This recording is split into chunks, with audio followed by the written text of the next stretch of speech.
Well, Capital Region residents continuing their surprise over recent assessments of their property, increasing the value of their home, but also in many cases increasing their taxes.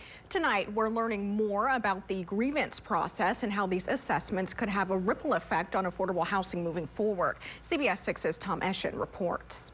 It was obviously a little bit of a shock. Like many others, John Heimerdinger, a Albany grad, experiencing an assessment surprise in his mailbox this month. And I thought, wow, this is how the people that worked at Enron feel. This property is on Clinton Street. While we were there, he pointed out abandoned buildings, even some where crime had taken place. But on his property, he'll be paying 143% more in taxes. $35,000, which I bought like 8-9 years ago, to $150,000. But in many of his roughly 15 properties, he also has tenants who found an affordable place to live. $750 for a two-bedroom apartment. I think that's pretty affordable.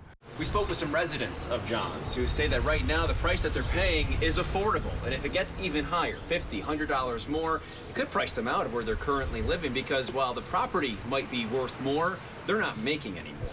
Robert DePasquale is a property owner like Heimerdinger, appearing before the Albany Common Council this week. My neighbor, however, decided to grieve his new assessment. Instead of reducing his assessment, they instead increased my assessment. We asked Albany Assessor Trey Kingston if this was common in this grievance process. He says that assessment wasn't changed because of the challenge, rather catching up on permitting at that property, saying, as we work through the permits that were filed and closed out, we always continue to update property inventory and make sure what is on the assessment roll is reflective of the property's status. Kingston adds the initial assessment sent out earlier this month is a preliminary assessment. The final assessment roll needs to be filed, though, before May 1st. I'm planning to file multiple grievances this year. Property owners in Albany fighting their assessments, hoping it leads to less impactful increase in taxes, something addressed at the Albany Common Council this week. We want to make sure the process is fair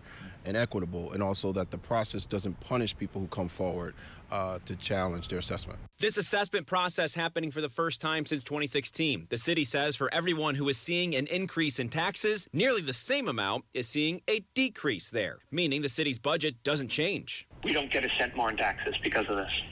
We don't get anything more. But because of the response regarding the tax increases, the Common Council will be in discussion with state officials on modifying or delaying the implementation of this assessment. And for seniors, Coriolis is proposing to double the eligible income level for senior tax exemptions. We want to make sure our seniors are not priced out of this market. Beyond seniors, the attention is also on tenants, as in many cases, property owners facing tax increases say they'll have to pass those costs down. It's going to pretty much kill affordable housing in the city. As the assessments are challenged, the council is also putting together an affordable housing task force with some of these property owners in mind. To look at how can we make sure our smarter landlords get some type of incentives for what they do when it comes to renting apartments. If they want to see economic development in these areas rather than a bunch of boarded up places and a bunch of red X's, then I think they're going to actually have to be a little more laissez-faire with some of the regulations. The council is encouraging residents looking to challenge their assessments and that might have questions to reach out to their council member. Reporting from Albany, Tom Eschen, CBS 6 News.